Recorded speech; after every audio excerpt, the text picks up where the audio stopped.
경기도 북부 쪽에 신혼살림 차리고 살고 있는 결혼 2년차 맞벌이 부부입니다. 남편이나 저나 회사가 다 서울에 있다 보니 당연한 이야기이겠지만서도 신혼집을 알아볼 때 서울 쪽으로 구했으면 싶었습니다. 부동산이 가지고 있는 잠재적 투자 가치도 투자 가치지만 회사 출퇴근 거리가 멀어지는 게 생각보다 많이 부담스러웠었거든요. 하지만 이제 30대 초중반인 저희가 서울에 집을 구한다는 건 욕심이나 다름이 없었지요. 각자 모아둔 돈이 비슷해서 반반 결혼을 하기는 했는데 둘이서 여태껏 모은 돈을 합친다고 해도 서울 아파트는 까마득해 보였습니다. 시어머니가 무조건 빚을 내서라도 서울에 집을 사는 게 맞다고 하셨어요. 나중에 집값 오르는 것만 생각해도 무조건 이득이라고 하셨는데 그런 부분이야 저희도 알고 있지만 형편에 맞게 살아야지. 당장 저희 모은 돈의 벌이를 생각해보면 애로사항이 더 많았거든요. 집을 알아볼 때 시어머니 쪽에서 부동산 정보를 어디서 많이 듣고 와서 저희한테 여긴 어떠냐 저긴 어떠냐 하면서 추천을 해줬습니다. 그중에는 조건이 괜찮은 것도 있었지만 역시나 저희 형편에는 무리였습니다. 영끌에 대한 이야기도 오가긴 했는데 맞벌이였다 보니 대출이자 부담이 크긴 해도 못할 정도까지는 아니라는 생각도 들었지만 또 사람 일이라는 게 어떻게 될지 모르는 거잖아요. 특히나 아이라도 생기거나 한다면 그때 가봐야 알겠지만 맞벌이를 계속 할 수는 있을까 싶은 생각도 들었고요. 둘이 벌면 넉넉하지만 남편 외벌이가 된다면 생활비의 이자만 생각해도 빠듯해 보여. 여기저기 알아보다가 그나마 접근성이 좋은 경기도권으로 눈을 돌리게 되었어요. 살다 보니까 걱정했던 것보다 불편한 점이 많이 없었습니다. 그나마 있다면 남편이 친구들 만나는 약속이 있으면 택시비가 좀 더 많이 나오는 정도인 것 같네요.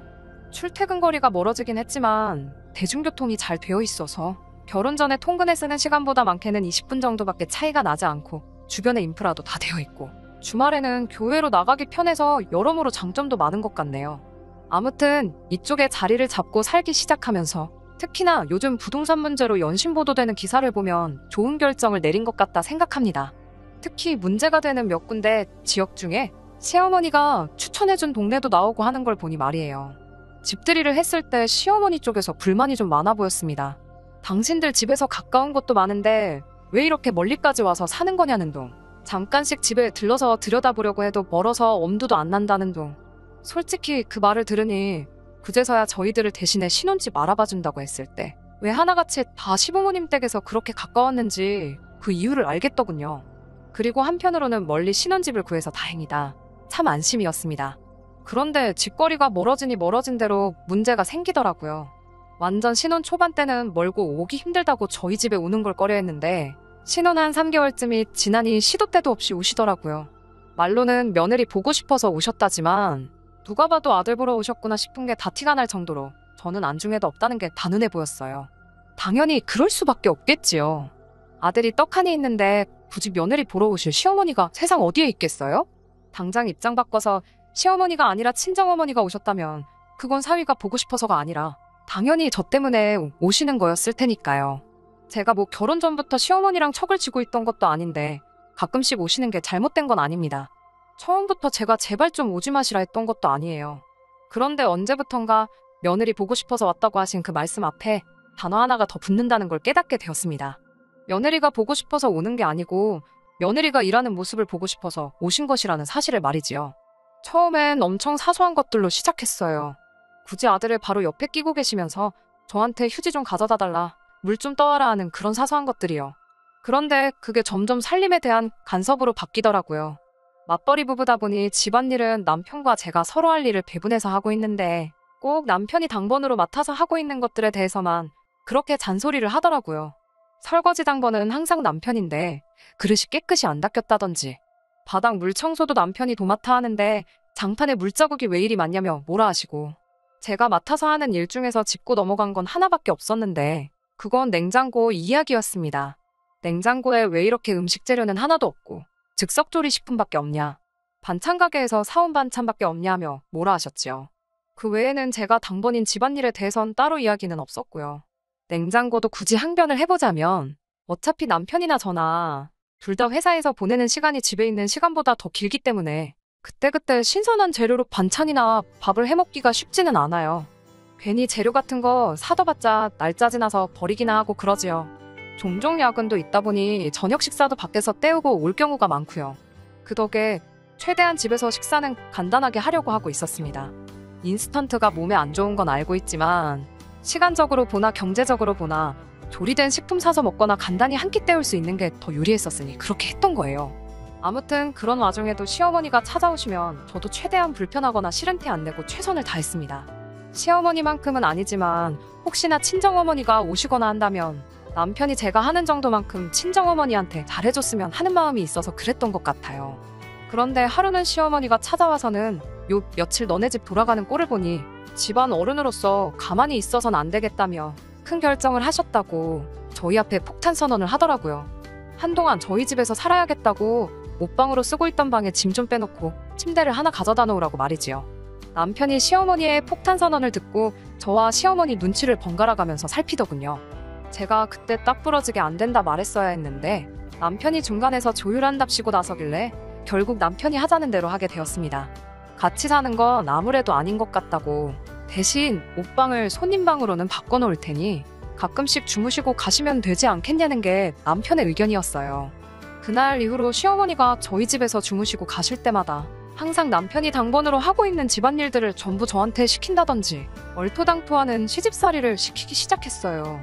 설거지를 암만 깨끗이 해도 맘에 안 든다고 다시 하라고 한다던가 바닥 청소는 편하게 밀대걸레를 하나 사서 하고 있는데 그렇게 바닥 훔치면 먼지 한 톨이라도 닦이겠냐며 굳이 손걸레를 가져다 무릎을 꿇고 구석구석 다 훔쳐야 한다고 몇 번을 그렇게 사서 고생을 시키더라니까요. 몇 번은 그 장단에 맞추긴 했는데 뭐든 간에 몇 번을 하고 얼마나 잘해봐야 며느리 잘한다는 소리 나올 리가 없는 것도 알고 있었고 그나마 한 달에 한 번 정도 오시던 게 점점 횟수가 늘어나더니 어쩔 때는 한 주에 2번이나 올 때도 있어서 이대로 있다간 저도 제명에 못 살겠다는 생각이 들었습니다.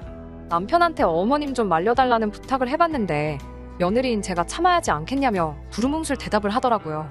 자기가 여태껏 자라오면서 어머님 말에 토 한 번 단 적도 없었는데 당장 오지 마시라 이야기하면 어머님이 세상 물정 모르는 것도 아니고 다 제가 착한 아들 뒤에서 조종하며 모자관계 이간질 하는 거라 생각하실 거라고 그렇게 되면 상황만 더 악화되지 않겠냐는 이유로 저보고 참아달라 하는 거예요. 그래서 이거 이대로 두면 진짜 시어머니랑 같이 사는 날이 오지 않을까 싶어서 못 믿어온 남편부터 어떻게 해야 하겠구나 하는 생각이 들었습니다. 그래서 친정어머니한테 부탁을 했지요. 시어머니가 오셨다 가신 다음 날에 똑같이 친정어머니 보고 오시라 한 다음에 남편한테 이런저런 집안일들 다 시켜달라고요. 친정어머니는 흔쾌히 수락을 하셨지만 막상 사위를 보니 그렇게 하긴 좀 그렇다 하셔서 뭘 시키지 못하셨어요. 그래도 남편은 좌불안석 가시방석에 앉은 느낌이었나 봅니다. 그냥 친정어머니가 하루 주무시고 가시는 것만으로도 충분히 불편하고 부담스러워 하더군요. 아무것도 안 시키는 친정어머니가 계시기만 해도 저렇게 부담스럽고 불편한데 저는 오죽 힘들었을까 싶었는가 봅니다. 그렇게 시어머니가 저희 집에 온 다음 날 친정어머니께서 똑같이 저희 집에 오며 가며 하시기를 2달쯤 하니 결국 그제서야 남편이 백기를 들었네요. 저한테 자기가 잘 이야기해서 시어머니가 더 이상 우리 집에서 주무시고 가게 하지 않겠다길래 제가 좀 더 욕심부려서 한 가지 제안을 더했어요. 주무시고 가시지 않도록 하는 거야 당연한 거겠지만 너무 자주 찾아오시는 것도 문제였었거든요. 그래서 달에 한 번 정도 저희가 시댁에 가는 쪽으로 그래서 같이 외식도 하고 근황 이야기도 하고 그런 식으로 효도를 하면 어떻겠냐 했지요. 물론 친정에도 똑같이 하는 건 예외가 아니었지요. 아무튼 그렇게 상황은 일단락되는 것 같았고 더 이상 저희 결혼 생활에 시어머니가 끼어들면서 문제가 생기거나 하는 일도 거의 없어졌습니다. 이따금씩 시어머니가 집은 어떻게 해놓고 사느냐고 당신이 한번 가봐야겠다는 말을 꺼내면 그때마다 남편이 우리가 한두 살 먹은 애도 아니고 알아서 잘하고 있으니 걱정하실 필요 없다 하면서 잘 무마를 해줬네요. 영 못 믿어왔던 남편이 저렇게 중간 역할을 잘하기 시작하니 이날이 때까지 크게 문제될 일이 하나도 없었습니다. 행복하게 잘 살고 있다고 생각했고 이 행복이 앞으로도 쭉 이어질 거라고 생각했었어요. 바로 얼마 전까지는 말이지요. 결혼 후부터 남편하고 거의 매일같이 산책을 하고 있어요. 따로 헬스장에 간다거나 주말에 운동을 나가거나 하지 않기 때문에 건강을 생각해서 하고 있는 거였어요. 그런데 최근 들어 남편 행동이 조금 이상했습니다. 산책로가 따로 정해져 있는 건 아니고 아파트 단지 근처로 그날그날 여기저기 돌아다니는 식인데 얼마 전부터 남편이 부동산 앞에만 가면 잠시 멈칫한다거나 고개가 돌아가더라고요. 부동산 유리창에 붙은 금매전단을 보고는 골똘히 생각에 잠기거나 그러는 거예요. 저희가 2년 전에 집을 사긴 했는데 지금 사실 그때랑 비교해보면 집값이 조금 내려갔어요. 부동산 상황에 따른 어쩔 수 없는 가격 하락이고 어차피 집도 마음에 들고 하다 보니 최대한 신경 쓰려고 하지 않아요. 2천만 원 정도 더 내려갔는데 오히려 그때 시어머니가 추천해줬던 아파트만 두고 보면 거긴 억대로 떨어진 곳도 있으니 오히려 그 점이 다행이라 생각하고요. 저는 남편이 부동산 가격을 유심히 보는 게 가격이 내려간 게 안타까워서 그러는 건가 싶었거든요. 그런데 그게 아니라 다른 꿍꿍이 속이 있던 거였더라고요. 난데없이 저한테 통보하듯 말을 하더군요. 시부모님이 이쪽 동네로 이사 오기로 했다고요. 그제서야 그동안 산책하면서 부동산 앞에서 급매물에 그렇게 관심을 보이던 게 왜 그랬는지 알았습니다. 살아보니 서울보다 북적대는 거 없고 한적하지, 공기도 비교적 좋은 편이지. 집값도 서울과 비교해보면 저렴하니 현재 살고 있는 집을 정리해서 이쪽으로 이사 오면 노후 자금 걱정도 끝이잖아요. 제가 봐도 단점 하나 보이지 않고 장점뿐인데 제가 쌍수를 들며 반길 것까진 아니지만 그렇게 결정했다 해도 반대는 안 했을 거예요. 하지만 저한테 상의 한마디도 없이 이 일을 몰래 진행했다는 게 어이가 없고 솔직한 심정으론 너무 서운하고 열이 받았습니다. 그리고 자세한 내막을 알고 나니 이 이사를 주도적으로 진행한 게 다른 사람이 아니고 남편이었다는 걸 알게 되었어요. 시어머니한테 이 동네가 얼마나 좋은지 설득하고 최근에 집값이 내려가기 시작하면서 급매물로 나오는 부동산 정보들 틈틈이 확인하고 있다가 시기적절할 때 시어머니를 이사시킨 거였지요. 심지어 집이 저희 집에서 걸어서도 오며 가며 할 정도로 가까웠습니다. 이쪽이 개발된 신도시는 아닌지라 작은 규모의 아파트들이 여기저기 뭉쳐있는 동네거든요. 다른 아파트이긴 한데 걸어서 5분 남짓 거리밖에 되지 않으니 따지고 보면 그냥 같은 단지에 살고 있다고 해도 무방할 정도로 가까운 거리였습니다. 당장 집이 가깝다 보니 모른 척하기도 정말 힘들었어요. 도배장판 하는 사람들이 오기로 했으니 저보고 이사갈 집에 가서 관리감독을 하고 있으라던지부터 가구 같은 거 배달 오기로 한날에 집 지키고 있으라는 부탁까지 해오더라고요. 처음 한번 가주니까 당연한 건 줄 알고 계속해서 저만 시키길래 두 번째부터는 남편 보고 가 있으라고 보냈지요. 그러니 또 그 뒤부터는 귀신같이 멈추더라고요. 이 정도면 시댁이 가까워졌어도 버틸만하다 싶었는데 진짜 고통은 시부모님이 이쪽 동네로 완전히 이사를 들어오고 나서부터 시작되었습니다. 시어머니가 가까워지니 남편은 쪽수가 많아져 기세가 등등해진 건지 아니면 결혼하고 나서야 겨우 효자가 돼버린 건지는 모르겠네요. 아무튼 시부모님이 이사 오시고 나서부턴 저녁 식사를 매일같이 외식을 하게 되었습니다. 말씀드렸다시피 예시당초 집에서 밥도 잘 안 먹어서 저녁은 간단하게 때우곤 했습니다. 외식이 밖에서 사 먹는 거니 달라졌다 하기엔 조금 그렇긴 하지만 전과 비교했을 때 크게 달라진 점이 있었습니다. 모든 외식 자리에 시부모님이 함께하기 시작했다는 게 문제였어요. 저희야 간단하게 때우면 한 끼에 인당 10,000원 안 넘는 선에서 먹었거든요. 분식이나 김밥집도 자주 다녔고요. 그런데 시부모님과 같이 저녁 식사를 하게 되면서 메뉴는 점점 급이 올라가기 시작했어요. 소갈비를 먹은 다음날에 민물장어구이까지 먹고 나니 이틀치 외식비로만 거의 50만 원 가까운 돈이 나가버리더라고요. 저희 월급 맞벌이라 넉넉하다고 하긴 하지만 이틀의 외식비로 50만 원 쓸 만큼 풍족한 편은 아닙니다. 더군다나 결혼한 지 2년이 지났으니 언젠가부터는 이세 계획도 세울 수도 있는데 조금이나마 아끼고 저금을 하는 게 맞지. 어쩌다 한번 기분 낼 때 먹을 만한 음식을 매일같이 먹고 있으니 한숨이 절로 나왔어요. 남편한테 이건 좀 아니지 않냐 한번 대파 싸우게 된 적이 있습니다. 그런데 남편이 오히려 적반하장으로 나오는 거예요. 부모한테 쓰는 돈이 아깝냐면서 제가 잘못된 거라 지적을 하더군요. 입장 바꿔 생각해보라면서 이게 우리 부모님이니까 그 돈이 아까운 거지. 장인 장모님이었으면 그 돈이 아까웠겠냐며 성질을 부리는 겁니다. 그게 갚긴 어디가 갔냐고 친정 부모님하고 외식하는 거 그래봐야 어쩌다 한 번이지. 지금 내가 말하는 건 매일같이 어떻게 이렇게 외식을 하겠느냐고 따졌지요. 시부모님 대하기를 친정부모 대하듯이 하길 바래서 꺼냈던 말인 것 같은데 지가 생각해도 제가 하는 말이 틀린 말이 없어서 그런가 씩씩대기만 하지 더 말은 못하더라고요. 아무튼 그때는 저나 남편 둘 사이에 그렇다 할 합의점을 찾지 못해 계속 다투다가 결국 경제권을 나눠 갖기로 결정했습니다. 이전에는 둘이 번 돈을 합쳐서 관리를 했다면 이제는 생활비를 제외한 각자 돈은 각자가 알아서 관리를 하기로요. 그러니 시부모님과 외식을 하는 건 남편 몫의 지출이 되게 되었고 그 덕에 한동안 외식하자는 이야기는 나오지 않았어요. 하지만 그 날을 기점으로 상황이 점점 악화되기만 했습니다. 하루는 퇴근하고 오니 시어머니가 저희 집에 이미 와 있더군요. 이 상황이 무언가 파악하기도 전에 꺼낸 한마디 이제 왔냐고 하면서 밥이나 차려보라더군요.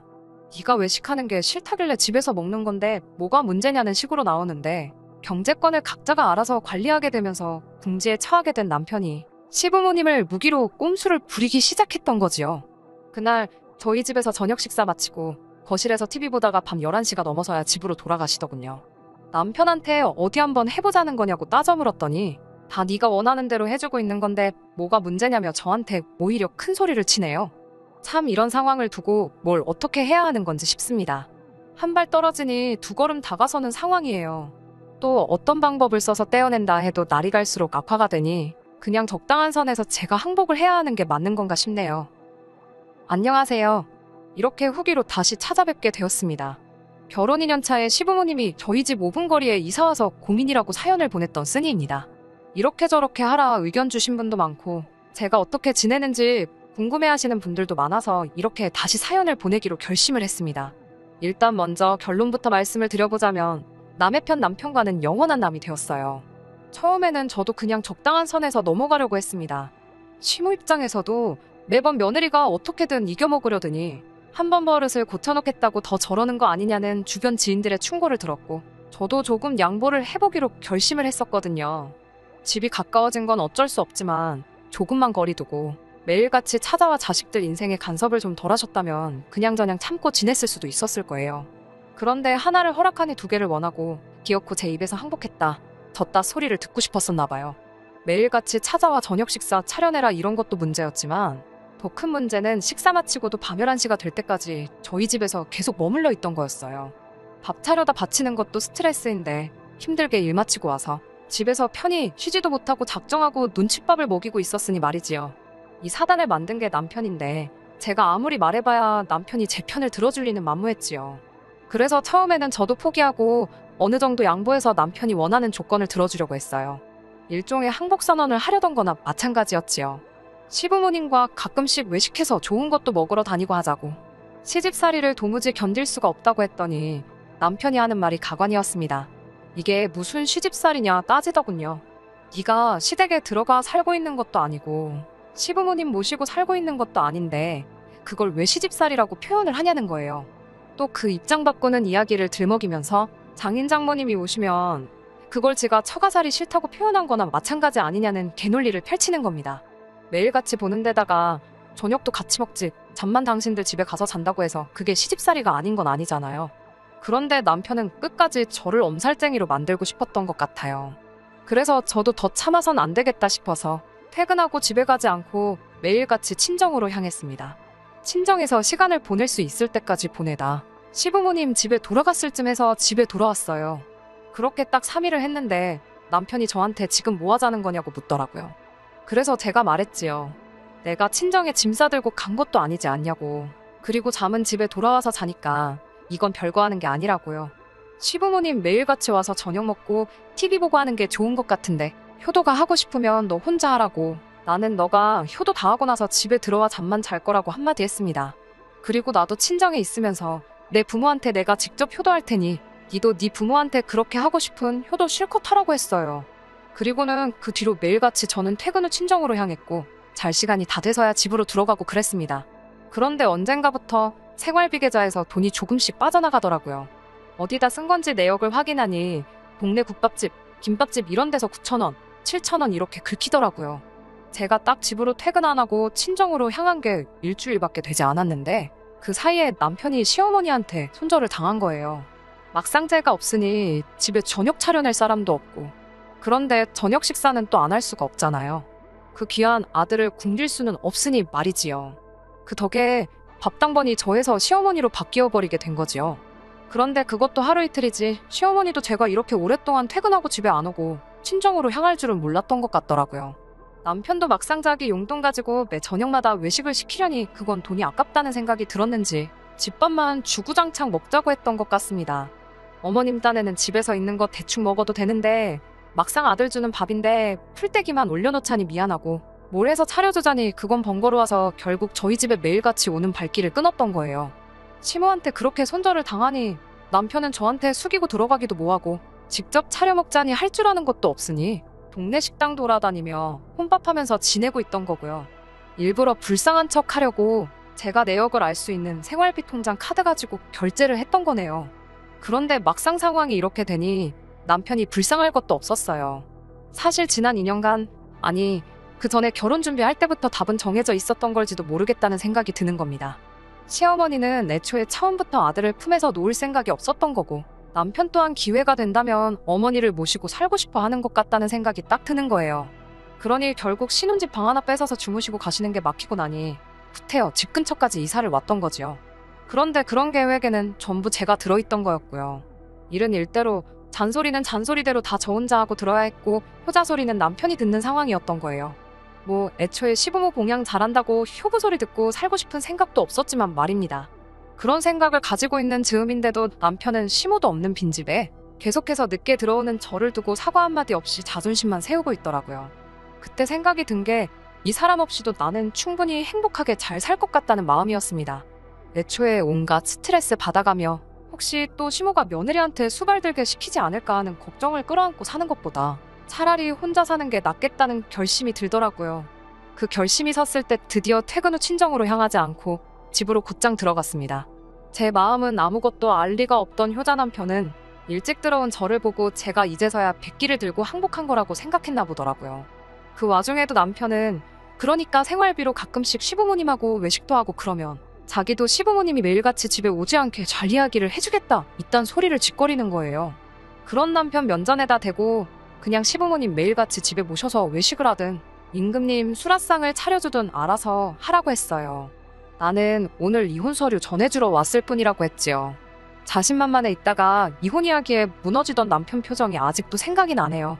아무튼 그날 제 짐 챙겨 나오고 결국 이렇게 이혼하게 되었습니다. 남편을 시부모님 집으로 내쫓고 나서 제가 그 집에 있는 방법도 있었지만 굳이 5분도 안 되는 거리에서 지내고 싶지도 않았고 교통 편하다고 하긴 했지만 서울에서 출퇴근하는 것만 하겠나 싶어서 친정으로 갔지요. 이혼하는 과정에서 남편이 어머님 아버님 돌아가시면 새로 산 아파트며 서울집 팔아서 남은 돈도 상당한데 그 돈이 다 우리들 거 되는 거니 꾹 참고 살자는 거예요. 어떻게 제 마음 돌리려 설득을 할 때도 저런 시도 안 먹힐 소리를 하는지. 100세 시대라는데 앞으로 30년은 더 걸릴 이야기 가지고 생색내지 말라고 했지요. 그렇게 식모대접 받으며 30년 살다가 나중에 내 자식 며느리한테 똑같이 대리효도 받는 게 당연하다고 생각하는 똑같은 사람 될 생각 없다 했습니다. 무슨 말을 해도 내 마음을 다시 돌릴 생각 없으니 변호사 선임해서 뜯어낼 수 있는 거 전부 다 뜯어내 얼마 되도 않는 재산이나마 싹 다 털어가 버리기 전에 깔끔하게 이혼하자고 해서 결국 이혼하게 되었습니다. 그렇게 된 지가 벌써 3개월이 지났는데 후회는 남지 않고 여전히 잘 내린 결정이라는 생각이 드네요. 사람 일이 어떻게 될지 모르니 제가 앞으로 다른 가정을 꾸릴지 평생 혼자서 지내게 될지는 모르겠네요. 하지만 적어도 제 주관 지키며 꿋꿋하게 잘 살아갈 생각입니다. 끝까지 들어주셔서 감사합니다. 오늘의 사연은 여기까지입니다. 구독과 좋아요, 알람 설정 부탁드리고 더 좋은 사연으로 다시 찾아뵙겠습니다. 감사합니다. 신바람 사연 아파트 오늘의 사연 시작하겠습니다. 이것도 남편이라고 철석같이 믿고 결혼까지 한 제가 다 한심해집니다.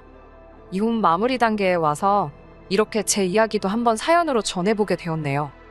결혼 준비를 시작할 때부터 시어머니하고는 크고 작은 마찰들이 하나둘씩 있기는 했습니다. 하지만 결혼 준비하던 당시에는 남편이 제대로 중간 역할을 잘해줬어요. 그러니 그 모습에 당연하게도 결혼 후에도 똑같이 중간에서 교통정리를 잘해줄 사람이라 생각했어요. 하지만 그 모습은 결혼하자마자 180도 바뀌어버리고 말았네요. 차라리 처음부터 시모 말에 거역을 못한다, 그렇게 딱 못을 박아두었다면 애초에 결혼이고 뭐고 생각조차 하지 않았을지도 모르겠어요. 이미 이렇게 돼버린 마당에 다 늦은 후회고 그런 거 다 알지만 지금 생각해도 너무 억울할 때가 이따금씩 있네요. 시모는 좋게 말하면 한결같은 사람이었어요. 하지만 늘 심보가 아주 고약한 사람이었기에 한결같은 그 모습이 좋은 적은 한 번도 없었습니다. 보통 시모와의 갈등이 생기게 되었을 땐 다 그 말도 안 되는 어깃장 때문에 일이 시작되었고 그로 인해 오해가 커지곤 했거든요. 아마 남편도 보편적인 기준에서 지 엄마 편을 들 수가 없었기 때문에 제 편을 들었던 게 아닐까 싶어요. 아마 그 당시에도 엄마 편을 들어주고 싶어서 몸이 근질근질했을 겁니다. 남편이라는 단어 참 찰떡같이 잘 만든 단어 같아요. 중요할 때마다 꼭 내 편이 아니라 남의 편을 드니까 그래서 남편이라는 단어가 생기게 된 게 아닌가 싶어요. 아무튼 제가 개인적인 사정으로 인해 취직이 남들보다 아주 많이 늦었습니다. 서른에 처음 회사에 들어갔어요. 남편은 뒤늦게 취직한 회사에서 같이 일하는 직장 선배였고 저한테 업무적으로 이런저런 인수인계를 해주던 사람이라 자연스럽게 정이 들고 그렇게 결혼까지 이어지게 되었습니다. 취직이 늦은 이유는 별거 없어요. 어려워진 집안 형편 때문에 제가 부모님을 돕지 않을 수가 없었습니다. 친정아버지는 평범한 회사원이셨고 친정어머니는 평생을 전업주부로 살아오셨어요. 제가 외동이었기에 사실상 제가 대학에 입학하면서 친정부모님은 노후 준비를 곧바로 시작하셨는데 아버지 회사에 일이 생기게 되었습니다. 정상적인 부도가 아니었고 회사 대표가 야반도주를 하는 바람에 아버지는 퇴직금이며 그간 밀렸던 월급이며 단 한 푼도 정산받지 못하게 되었어요. 떼인 돈이야 떼인 돈이지만 집안 형편이 어려워진 건 다른 이유에서였습니다. 약간이나마 모아두신 노후 자금을 가지고 아버지가 어디서 무슨 소리를 듣고 오신 건지 창업을 하셨거든요. 그런데 하필 차렸던 가게가 아실 분들은 다들 아실 텐데 그 말도 많고 탈도 많았던 대왕 카스테라 집을 오픈하셨거든요. 평생 책상머리 앞에서 사무직을 하시던 아버지가 웬 빵집을 시작하셨는지는 모르겠지만 아버지 입장도 이해가 가긴 했어요. 정상적으로 회사를 다녔어도 곧 정년을 맞았을 텐데 어느 회사에서 곧 정년인 사람을 쓰겠냐 하셨거든요. 하지만 라면도 혼자 제대로 못 끓이시던 아버지가 갑자기 무슨 빵을 만들겠어요. 결국 어머니까지 달라붙어 두 분이서 인건비 아껴가며 가게를 꾸리셨어요. 장사 노하우도 없는 분들이라 정직함 하나만 가지고 장사를 하셨는데 그 이후에 다들 아시는 그 사건들이 터지게 되었어요. 방송에서 시작된 안 좋은 루머 때문에 그나마 있던 손님들도 뚝 끊어지게 되었거든요. 어머니께서 어떻게 가게를 살려보겠다고 고군분투하다가 건강이 악화되는 바람에 결국 당시 취직을 준비 중이었던 제가 어머니 대신 가게를 돌봐야 했고요. 가게가 망해도 이상하지 않을 상황이라 너무 힘들었습니다. 그런데 어쩌겠어요. 친정부모님 노후 자금이 홀랑 들어가 있는 가게인데 최선을 다해서 열심히 했습니다. 정직함 하나만 가지고 승부했던 가게이기에 처음엔 힘들었지만 차차 시간이 지나감에 따라 가게가 다시 살아나기 시작했어요. 나중에 가선 방송에서 시작된 루머도 서서히 사람들이 잘못된 정보라는 걸 인지하기 시작했고 오히려 경쟁 가게가 다 망해버려서 나중에 가선 타 지역에서도 입소문 듣고 손님들이 찾아올 정도로 장사가 잘 되기 시작했습니다. 나중에 가서는 재료가 모자라서 일찍 가게를 닫을 때도 있을 정도로 손님이 많아졌어요. 그때쯤 어머니도 건강을 회복하셨고 아버지의 전 직장 동료였던 분들이 투자를 해준다며 이 사무점 이야기도 막 나올 때쯤이었어요. 전화위복이 되어서 돈이 잘 벌리게 된 상황이다 보니 부모님은 제가 가게 일을 계속 했으면 하셨지만 저는 질리기도 했고 어쨌든 옆에 대학 공부한 것도 있고 회사 생활 못 해본 게 한이 되어서 가게를 나와 취직 준비를 시작했어요. 이러나 저러나 가게는 제 적성에 맞지도 않았고요.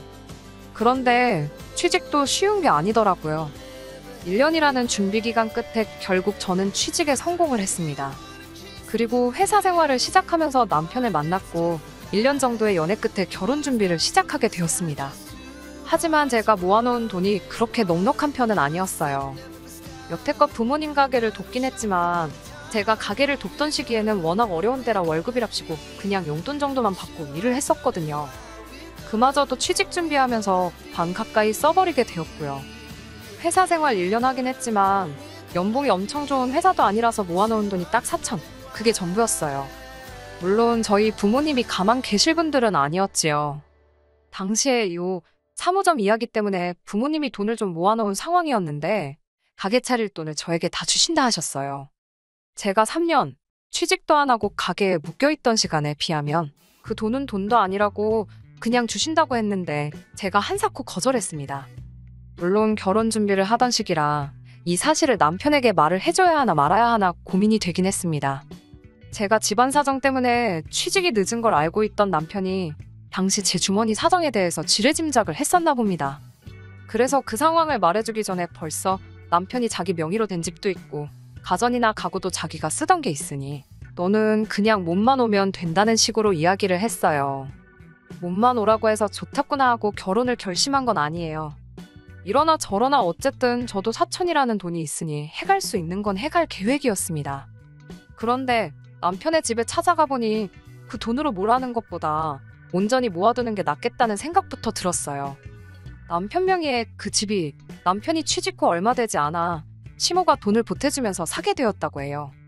당시 아버님이 돌아가시면서 남긴 돈이 있는데 시모 혼자 노후 대책으로 다 써버리기엔 미안했는지 이것만 받고 떨어지라는 식으로 3천을 보태주셨다고 해요.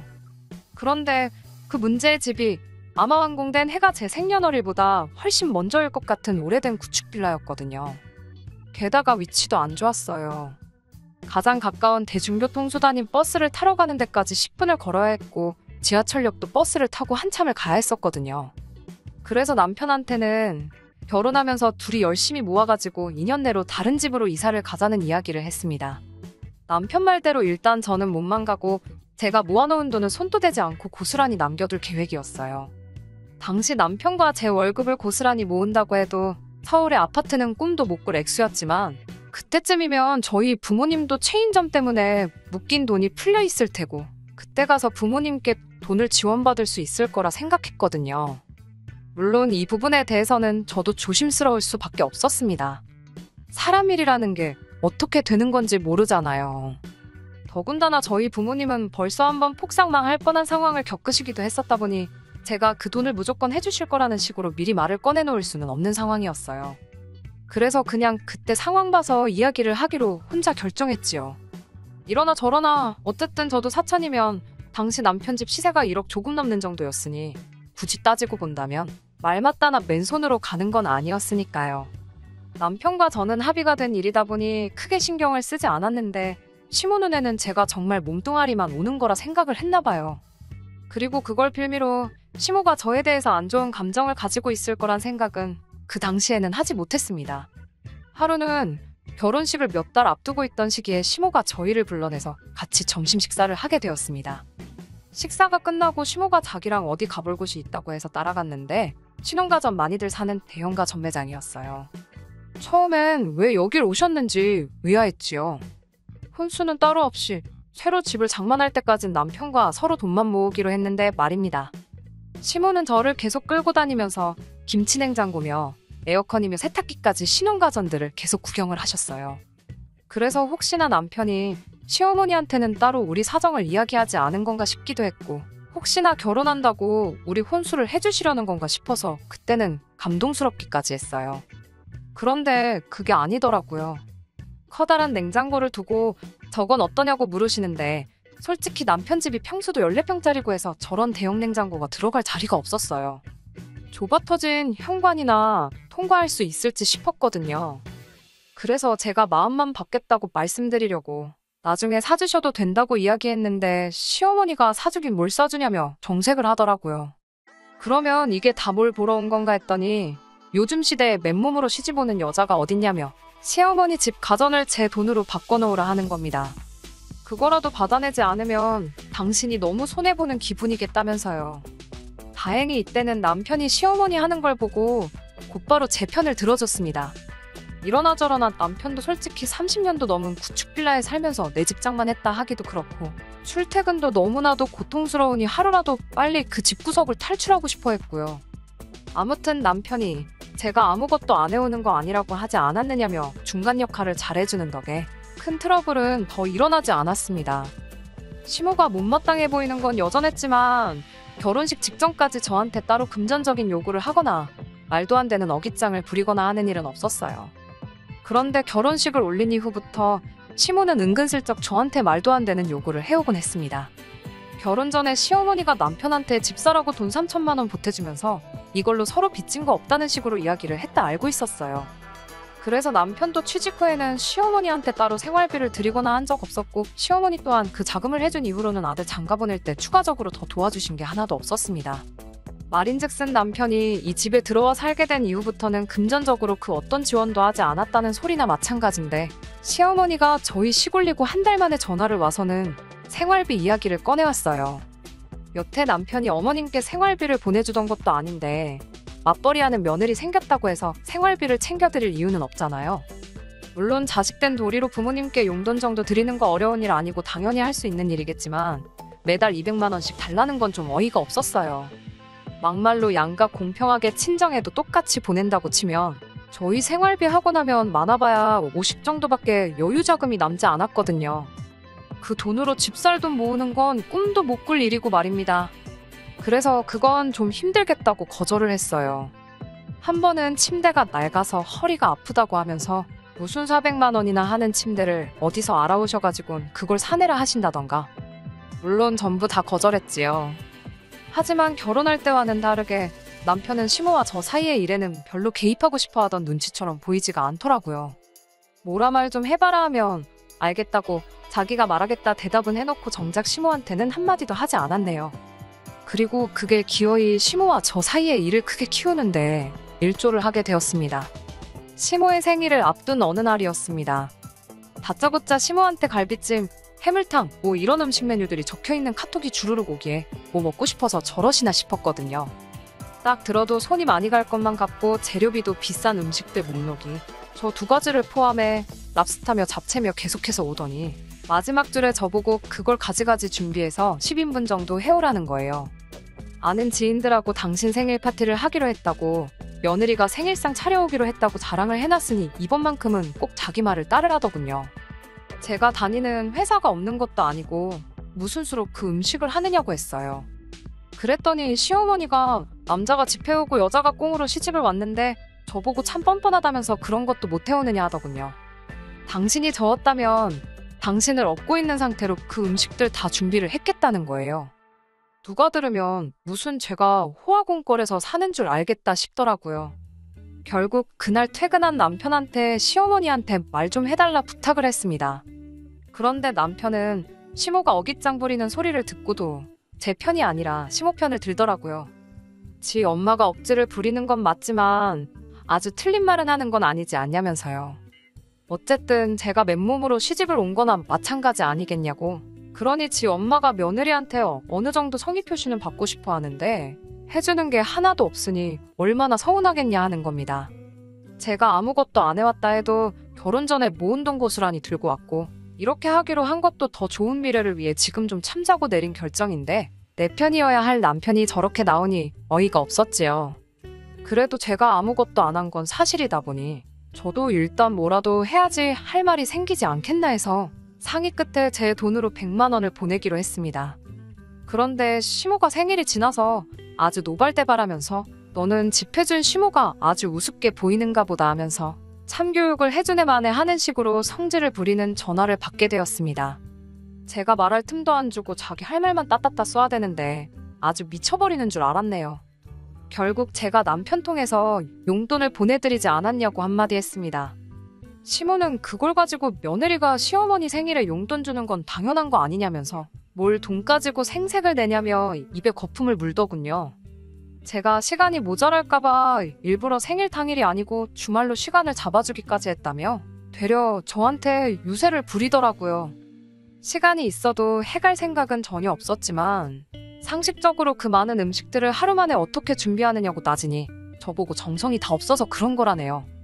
자기가 집까지 해준 시어머니의 며느리라고 하나 드린 거 시댁 혼수도 안 바꿔준 걸 눈 감아줬는데 아주 하나 눈 감아주니 제가 기어오르려 든다고 소리를 치는 거예요. 결국 남편이 개입해서 상황을 대충 정리시키고 전화를 끊었습니다. 저는 아직 화가 가라앉지 않은 상황이어서 남편한테 어머님은 대체 나한테 뭐가 불만이냐 저러시냐면서 화를 냈지요. 남편 입장에서는 자기가 싸움도 말려줬는데 불똥이 왜 자기한테 튀는 거라 생각했는지 오히려 이번엔 저한테 역정을 내더라고요. 저보고 왜 이렇게 시어머니랑 잘 못 지내냐고 하는 거예요. 무리한 요구를 하긴 했지만 그걸 다 들어주지 못해도 두세 가지라도 해가지고 가면 시어머니가 저 정도까지 화를 내지 않으셨을 거라는 거죠. 이를 크게 키운 건 엄마가 아니라 네 잘못이라며 결국엔 지 엄마 편을 들어주더군요. 앞서 말한 것처럼 이런 자식을 남편이라고 옆에 끼고 사는 게 맞나 하는 생각이 들었습니다. 그동안은 제가 어찌어찌 제 선에서 참고 넘어갔고 이번에 처음으로 싸움으로 번진 건데 짧은 결혼 생활이나마 무슨 일이던 간에 무조건 제 편에 서준다던 남편은 고민도 없이 시어머니의 손을 들어주었네요. 그 뒤로는 남편하고 따로 말도 안 하고 지냈습니다. 회사에서도 같이 일을 해야 했기 때문에 고역이었지만 그래도 공과 사는 확실히 구분하기 위해서 회사 일에는 지장 없게 행동했어요. 남편은 이러나 저러나 제 직장 상사의 위치에 있었기 때문에 그 지위를 가지고 저한테 이죽거리면서 사소한 시비를 걸어왔습니다. 회사에선 더럽지만 참았고 집에 와서는 없는 사람인 척 무시하면서 지냈지요. 남편이 먼저 사과해오기 전까진 제가 구태여 먼저 화해의 손길을 내밀 이유도 없다 생각했고요. 그리고 그렇게 냉전 상태로 지낸 지 단 2주밖에 지나지 않은 상황이었습니다. 남편이 일부러 출장 스케줄을 꼬아서 제가 금요일부터 토요일 오후까지 타 지역에 외근을 나가도록 조작을 해놨더라고요. 업무상으로는 중요한 일이었기 때문에 군소리 없이 다녀왔는데 다녀오고 집에 오니 남편이 아주 깜짝 선물을 준비해 놓았습니다. 차라리 주말에 출장을 보낸 게 화해를 하기 위해 깜짝 쇼를 한 거라면 그 정성이 갸륵해서 용서라도 해줬겠는데 그런 선물이 아니었어요. 14평짜리 비좁아 터진 빌라에 혼자 사는 시어머니를 모셔왔더군요. 제가 퇴근 후 공부할 때 쓰던 공부방을 시어머니한테 넘겨놓고선 시어머니가 한동안 같이 지내게 되었으니 그렇게 알라는 겁니다. 제 표정이 단시간에 굳어버리니 시모가 그 틈을 놓치지 않고서는 저한테 시비를 또 걸어오더라고요. 내 돈으로 사준 내 아들 집인데 뭐 놀고 뭐 있냐면서요. 이 집에 제 돈이 10원 한 장이라도 들어간 게 있느냐며 이참에 제가 주제 파악 좀 할 수 있게 만들어주겠다고 하더라고요. 제가 하는 게 결혼할 때 집 해준 시어머니한테 할 태도가 아니라고 이참에 자기 수발 들면서 며느리 도리를 확실히 가르쳐주겠다 그러는데 제가 다 어이가 없었습니다. 꼴랑 3천만 원 보태놓고 으스댈 일인가 싶었습니다. 솔직히 속으로 내 돈 찾아와서 시모 얼굴에 3천만 원 가져다 뿌리면서 그 돈 고스란히 돌려줄 테니 이 집에서 나가라고 할까 생각도 싶었는데 제가 피땀 흘려 번 돈인데 그걸 그렇게 시모한테 돌려주고 싶은 생각은 추호도 없었어요. 저한테 말도 없이 시어머니 데리고 온 남편도 결국 한통속 아니겠나요? 시어머니가 얼마나 남편을 가스라이팅을 해댄 건지 옆에서 시모를 거들면서 엄마가 틀린 말 하는 거 없지 않냐고 하면서 그냥 이쯤에서 잘못한 거 인정하고 사과하면 어머니는 집으로 돌려보내겠다고 제안을 해오는 겁니다. 남편도 시모와 같은 생각을 하고 있는 거지요. 집이라고 솔직히 요즘 부동산 경기에 팔리겠나 싶은 집을 가지고선 저렇게 생색을 내니 뼈 빠지게 벌어서 남편과 둘이 더 좋은 집으로 이사갈 계획을 세웠던 제가 다 바보 같더군요. 그래서 니네 엄마는 네가 실컷 모시라 말하고 저는 짐 싸들고 친정으로 나왔습니다. 남편은 저보고 크게 실수하는 거라고 하면서 이걸 가지고 이혼을 할 거냐며 울음장을 놓더라고요. 이혼해달라 하면 해주겠다고 큰 소리를 치면서 저보고 회사는 이제 다 다닌 거나 마찬가지라고 협박까지 하는데 그때 아차 싶긴 했어요. 큰 회사는 아니지만 제가 뒤늦게 힘들게 들어간 회사였기도 하고 짐 싸들고 집에 가는 내내 몇 번이나 발걸음을 돌릴 뻔했지만 꾹 참고 친정으로 갔습니다. 친정 부모님은 저를 보고 화들짝 놀라서 무슨 일이냐 물어보셨어요. 자초지종을 말하니 친정 부모님이 당신들 생각이 있으시다며 당장 남편을 집으로 부르라 하시더군요. 남편은 제 연락을 받고는 얼마 지나지 않아 친정집으로 찾아왔어요. 어깨에 힘이 잔뜩 들어간 게 아무래도 친정 부모님이 이번 일을 두고 중재를 서주시려고 하니 여전히 자기는 아무 잘못 없는 걸로 생각하는 것 같더군요. 친정 부모님은 남편을 앞에다 두고 결혼할 때 몸만 오라더니 진짜 몸만 갔던 게 그렇게 불만이었냐고 대번에 물으시더라고요. 남편은 미꾸라지같이 요리조리 대답을 잘 피해가더라고요. 다 억지나 마찬가지인 궤변에 불과했지만 여전히 결혼할 때 제가 몸만 온 건 사실이니 그걸 가지고 물고 늘어졌어요. 친정 부모님이 남편한테 그러면 사돈어른이 3천을 보태주셨다고 들었는데 그건 사실이냐고 물으셨어요.